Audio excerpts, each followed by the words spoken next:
वह अपने देश के लिए खेला और खूब खेला। जब जब जरूरत थी तब तब खेला और कुछ इस कदर खेला कि दुनिया ने उसे मिस्टर आईसीसी का नाम दे दिया। मैदान पर विरोधियों के सामने उसका मूंछों पर ताव देना और उंगली उठाकर विकेट का सेलिब्रेशन करते हुए किसी शेर की तरह दहाड़ना, ये उसकी कुछ आदतें थी जिसकी यादें आज भी हमारे जहन में जिंदा है। उसकी मेहनत ने उसे सफलता के शिखर तक पहुंचाया, लेकिन वक्त ने उससे उसकी सारी खुशी छीन ली और कुछ इस कदर छीनी कि उसका प्यार, परिवार, कैरियर सब कुछ छिन गया। गब्बर, यह नाम जब भी हमारे सामने आता है तो हमारा दिमाग दो तस्वीरें बनाता है। एक वह गब्बर जिसने शोले फिल्म में ठाकुर के दोनों हाथ काट दिए थे हमको दे ठाकुर,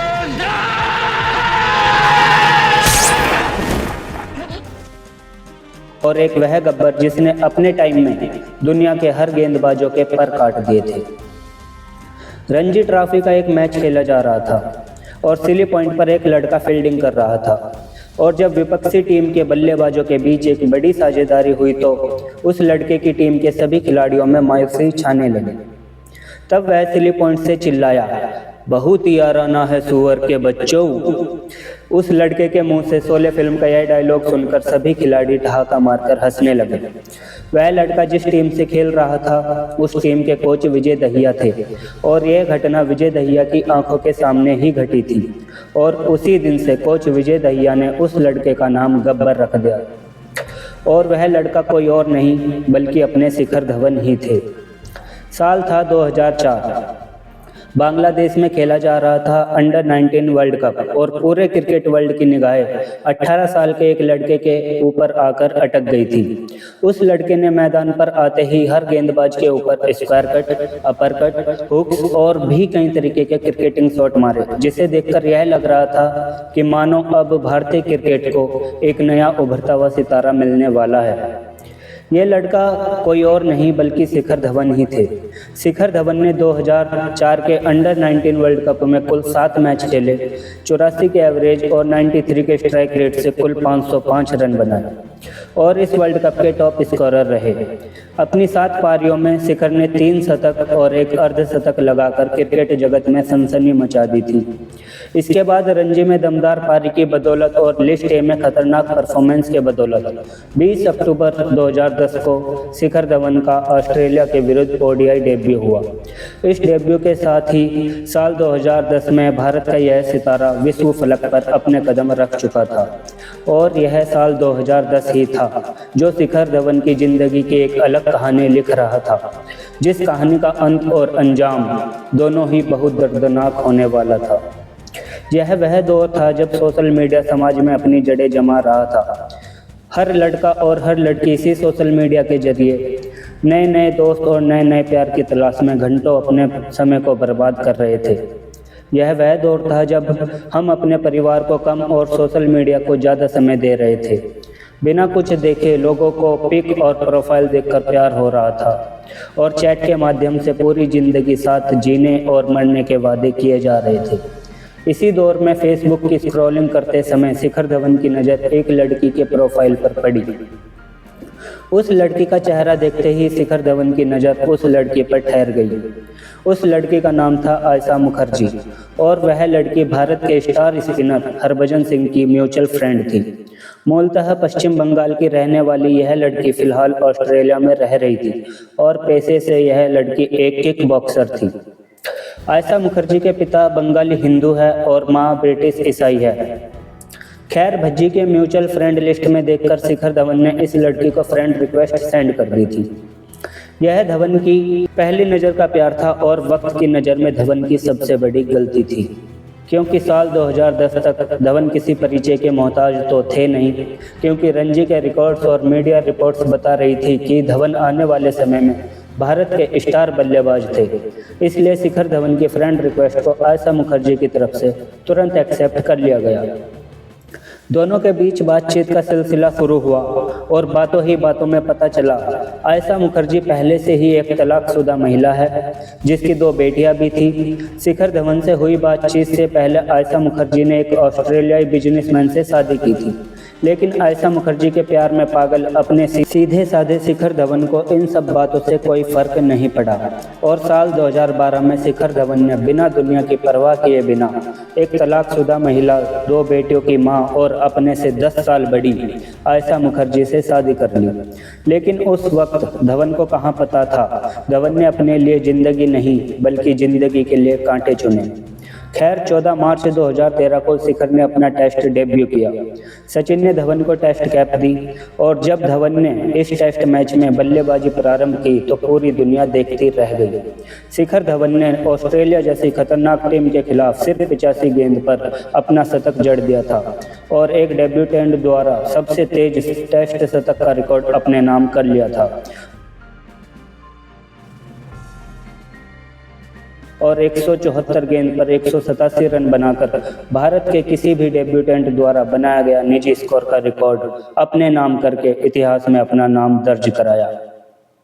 इससे पहले यह रिकॉर्ड मुंडप्पा विश्वनाथ के नाम था, जिन्होंने 1969 को 137 रन बनाकर यह रिकॉर्ड अपने नाम कर रखा था। इस पारी के बाद Shikhar Dhawan electronic media, print media और सोशल मीडिया के गलियारों में चर्चा का विषय बन गए थे। इस पारी के बाद जैसे शिखर धवन ने पीछे मुड़कर फिर कभी देखा ही नहीं। साल 2013 की आईसीसी चैंपियन ट्रॉफी में धवन का धमाल देखकर संपूर्ण भारतीय फैंस की जुबान पर सिर्फ एक ही नाम था, शिखर, शिखर और शिखर। धवन ने 2013 में हुई चैंपियंस ट्रॉफी में बल्लेबाजी करते हुए 5 इनिंग्स में 90 की औसत और 101 के स्ट्राइक रेट से 363 रन बना डाले, जिसमें 2 सेंचुरी और 1 हाफ सेंचुरी शामिल है। धवन की इन पारियों के बदौलत भारत ने आईसीसी चैंपियंस ट्रॉफी अपने नाम की और शिखर 363 रन के साथ टॉप स्कोरर रहे। इस परफॉर्मेंस के लिए शिखर को प्लेयर ऑफ द टूर्नामेंट का खिताब मिला और गोल्डन बैट से भी नवाजा गया। साल 2017 के चैंपियंस ट्रॉफी में भी शिखर 338 रन बनाकर टॉप स्कोरर रहे और उन्हें इस बार भी गोल्डन बैट से नवाजा गया। आईसीसी के किसी भी मंच पर शिखर 2 बार गोल्डन बैट जीतने वाले भारत के एकमात्र खिलाड़ी हैं। इससे पहले सचिन, रोहित, विराट जैसे दिग्गज भी यह कारनामा करने में असफल रहे हैं और यही कारण है कि शिखर को मिस्टर आईसीसी के नाम से जाना जाता है। इधर शिखर का कैरियर बुलंदियों पर था और पैसों की तो उन पर जैसे बरसात ही हो रही थी और उधर शिखर से शादी करने के बाद आयशा मुखर्जी कुछ दिनों बाद ही ऑस्ट्रेलिया में रहने लगी। वैसे तो आयशा मुखर्जी फाइनेंशियली काफ़ी ज़्यादा स्ट्रॉन्ग थी, लेकिन शिखर से शादी करने के बाद उन्होंने अपना प्रोफेशनल यानी कि किक मुक्केबाजी को छोड़ दिया था। संक्षेप में कहा जाए तो आयशा ने शिखर को लूटने और शिखर के मेहनत के द्वारा कमाए गए पैसों पर ऐशो आराम करने की पूरी योजना बना ली थी। शादी से पहले आयशा ने शिखर से वादा किया था कि वह शादी के बाद वापस इंडिया आकर ही रहेगी, लेकिन शादी के कुछ ही दिनों बाद आयशा अपनी बातों से मुकर गई और ऑस्ट्रेलिया वापस चली गई। दरअसल आयशा ने झूठ बोला था, क्योंकि आयशा ने अपने पहले पति को यह लीगल कमिटमेंट दिया था कि वह उनकी दोनों बेटियों को उनसे दूर नहीं ले जाएगी और वह जब चाहेंगे तब अपनी बेटियों से मिल पाएंगे, और यही कारण था कि आयशा शिखर को छोड़कर ऑस्ट्रेलिया वापस चली गई। खुद तो आयशा को इंडिया में रहना गवारा नहीं था, ऊपर से उन्होंने शिखर को भी ऑस्ट्रेलिया आने के लिए काफ़ी ज़्यादा मजबूर किया, लेकिन शिखर ने साफ साफ इस बात से इनकार कर दिया और उन्होंने कहा कि इंडिया ही मेरा घर है, मुझे यहीं के लोगों ने काफ़ी ज़्यादा प्यार दिया है और जो भी मैं कुछ हूँ इन्हीं लोगों की वजह से हूँ और यही मेरा घर है और मैं अपने देश को नहीं छोड़ सकता। वक्त आगे बढ़ता है। साल 2014 में आयशा ने ऑस्ट्रेलिया में ही शिखर के बेटे को जन्म दिया, जिसका नाम जोरावर रखा, और यही वह दौर था जब शिखर को धीरे धीरे टॉर्चर किया जाने लगा। दरअसल शिखर की ऑस्ट्रेलिया में 3 प्रॉपर्टी थी और आयशा ने उन तीनों प्रॉपर्टी को हथियाने का प्लान बनाया। एक प्रॉपर्टी तो शिखर ने आयशा के नाम कर भी दी और 2 प्रॉपर्टी में शिखर ने उसे जॉइंट ओनर भी बनाया, लेकिन लालची और शिकारी लोगों की यह फितरत होती है कि उन्हें मुफ्त में चाहे कितना भी कुछ दे दो, उनकी नीयत फिर भी नहीं बदलती। आयशा की भी लालच की आग अब दिन प्रतिदिन बढ़ती ही जा रही थी। आयशा ने अपने एक्स बॉयफ्रेंड की दोनों बेटियों के खर्चे के नाम पर शिखर से पैसों की डिमांड की। शिखर ने आयशा की इस डिमांड को भी मान लिया। शिखर 2-3 महीने में आयशा को 5-10 लाख रुपए ऑस्ट्रेलिया भेजते रहते थे, यहाँ तक कि आयशा मुखर्जी ने अपने पालतू कुत्ते के खर्च के लिए भी शिखर धवन से कई लाख रुपए ऐंठ लिए। इधर शिखर धवन किसी भी तरीके से अपने रिश्ते को बचाने में जुटे हुए थे और वहीं दूसरी तरफ आयशा शिखर को लूटने का कोई भी मौका नहीं छोड़ रही थी, क्योंकि उस टाइम शिखर भारतीय क्रिकेट टीम की जान थे, तो उन पर पैसों की तो कमी नहीं थी। लेकिन आयशा का टॉर्चर अब दिन प्रतिदिन शिखर को परेशान कर रहा था। साल 2019 आते आते आयशा का टॉर्चर अपनी हर सीमा को पार कर गया था और इसी साल 2019 में शिखर के लिए बहुत कुछ बदलने वाला था। 2019 का वर्ल्ड कप शुरू हो चुका था। इस वर्ल्ड कप में 9 जून 2019 को इंडिया वर्सेस ऑस्ट्रेलिया का मुकाबला खेला जा रहा था। गेंद पैट कमिंस के हाथों में थी। एक तो ओवल का तेज उछाल भरा मैदान, ऊपर से पैट कमिंस जैसा गेंदबाज जो उस समय 145 से लेकर 150 की स्पीड से बॉल डाल रहा था। पैट कमिंस की एक गेंद सीधे इन स्विंग होकर शिखर के ग्लव से टकराई और शिखर धवन दर्द से तड़प कर सीधे मैदान पर ही लेट गए। शिखर धवन के दर्द को देखते हुए वहां पर बैठे सभी दर्शक समझ गए थे कि धवन के साथ कुछ तो मेजर हुआ है। फिजियो दौड़कर मैदान पर आते हैं और उन्होंने ग्लव्स को हटाया और उन्होंने बताया कि अंगूठे पर भयंकर चोट आई है और हड्डी भी टूट चुकी है। टीम के फिजियो ने शिखर को वह मैच न खेलने की सलाह दी और कहा कि वापस ड्रेसिंग रूम में चलो, लेकिन फौलाद सा जिगर रखने वाले शिखर धवन ने विश्व कप के इस बड़े मंच पर अपने वतन को अकेला छोड़ना उचित नहीं समझा। धवन ने फिजियो के हाथ से अपना अंगूठा छुड़ाते हुए बोला कि मैच बड़ा है और कंगारुओं के सामने मुश्किल भी। टीम इंडिया पहले बल्लेबाजी कर रही है, इसलिए बड़ा टोटल बनाने का प्रेशर भी है और ऐसे हालात में मैं अपने वतन को अकेला नहीं छोड़ सकता हूँ।